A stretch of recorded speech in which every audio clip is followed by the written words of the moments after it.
bisa tidur nyenyak. Sosok bapak atau ayah yang ada di Kaleng Kongguan udah terkuak. Tapi sedih banget guys.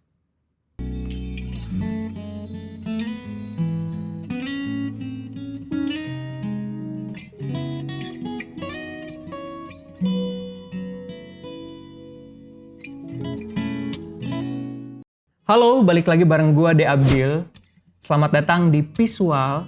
Di konten visual kali ini, gua akan ngebahas apapun tentang visual dari apa yang gue lihat, apa yang gue rasa, apa yang gue alami, dan apa yang gue tahu. Nah, di episode kali ini, gua akan bahas satu brand yang sangat legendaris dari tahun 1940-an. Dan sampai sejauh ini, masih mempertahankan desain lamanya untuk packagingnya.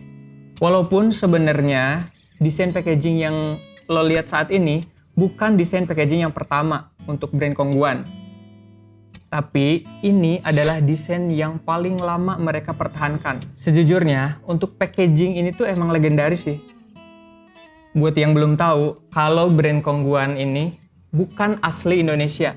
Ini adalah brand dari Singapura.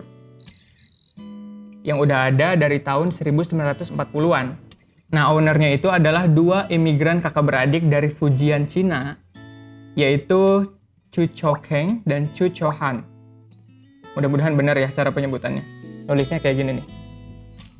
Awalnya, biskuit Kongguan ini hanya dijual di Singapura. Tapi, seiring berjalannya waktu, sekarang udah dijual di 40 negara kurang lebih. Tapi bentar-bentar. Kalau di Indonesia kan, ya si Kaleng Kongguan ini tuh udah nggak asing lagi di mata kita, ya nggak sih? Apalagi pas lebaran. Kadang juga kita udah berekspektasi sama si Kaleng Kongguan ini, ternyata pas dibuka isinya rengginang. Oke. Ya nggak sih? Terus gue nggak habis pikir deh, kalau misalkan ini kan dijual di 40 negara ya. Kalau misalkan ini ada di negara Jepang gitu misalkan. Kalau di sini kan rengginang gitu. Kalau di Jepang mungkin pas dibuka, anjir isinya sushi. Terus belum lagi kalau misalkan di Arab gitu. Kalau di Arab, mungkin pas lagi disajiin, pas dibuka ternyata anjir kurma bekas puasa nih gitu. Terus kalau misalkan di Korea nih, gua sih nggak habis pikir sih. Pas lagi disajiin nih, ternyata pas dibuka, anjir di dalamnya ada BTS sama Blackpink lagi manggung. Gila.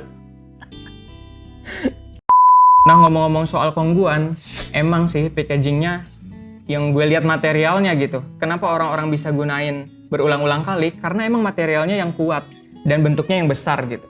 Jadi bisa lah diisi apapun.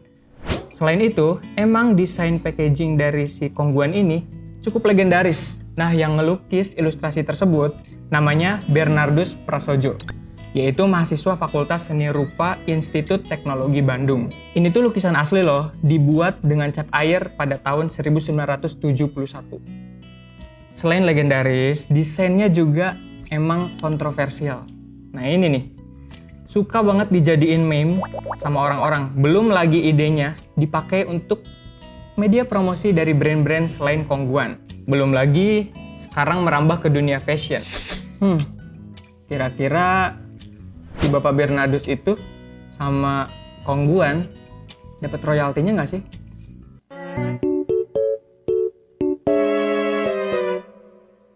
Tapi nggak sedikit juga yang bertanya-tanya, kenapa di ilustrasi tersebut itu kan ada potret keluarga gitu, ada ibu dan kedua anaknya yang lagi makan. Ada yang janggal, orang-orang tuh pada nyari, itu tuh bapaknya kemana sih gitu. Pas ditanya di salah satu interviewnya ke seorang pelukis dari ilustrasi tersebut, ternyata dia pun nggak tahu si bapaknya itu tuh kemana gitu, di mana keberadaannya. Soalnya dia pun nggak tahu. Waktu itu kan dia lagi kerja di salah satu perusahaan agensi gitu. Terus dia nerima brief dari klien, ya udah dia kerjain sesuai brief yang ada gitu. Terus kemudian dikirim. Faktanya, Pak Bernardus sendiri pun dia tidak mengenal pihak Kongguan. Begitupun sebaliknya, pihak Kongguan tidak mengenal sosok Pak Bernardus ini. Tapi masa sih? Ini kan udah berapa puluh tahun gitu. Cukup miris. Banyak banget yang berpendapat di sosial media. Ada yang mengira bapaknya itu lagi kerja. Terus ada juga yang berpendapat kalau yang motoin itu bapaknya, motoin keluarga di meja makan itu adalah bapaknya. Terus kemudian ada yang berpendapat kalau pas lagi dilukis, lagi difoto, bapaknya lagi ngambil sendok di bawah meja makan. Wah, ada-ada aja ya. Atau ada juga yang berpendapat ternyata bapaknya itu adalah Bang Toyib yang gak pulang-pulang selama beberapa tahun ini. Tapi waktu itu gue pernah lihat, gak tau gue baca atau nonton, kalau misalkan kenapa alasannya di ilustrasi tersebut hanya ada sosok ibu dan kedua anak. Karena emang dari target market dari si biskuit Kongguan ini adalah ternyata ibu-ibu. Lah emang bapak-bapak gak boleh makan biskuit ini gitu? Tapi ini menarik nih, fakta baru, sempat rame di Twitter, kalau bapaknya ini yang ada di lukisan tersebut, itu sudah ditemukan.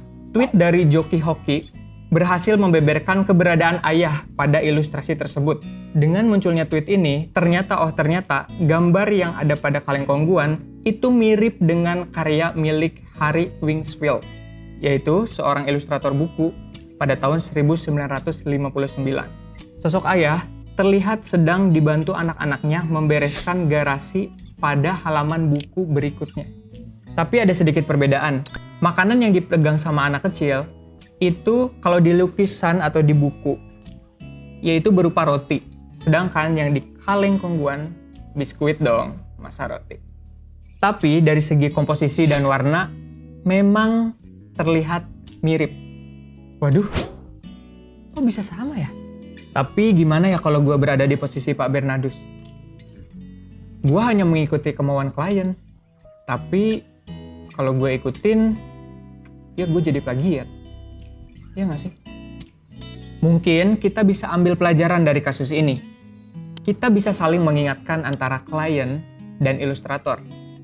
Sebuah referensi biarkan hanya jadi referensi untuk memicu kreativitas dalam pembuatan karya baru, bukan membuat ulang karya yang sudah ada. Karena itu akan merugikan satu sama lain.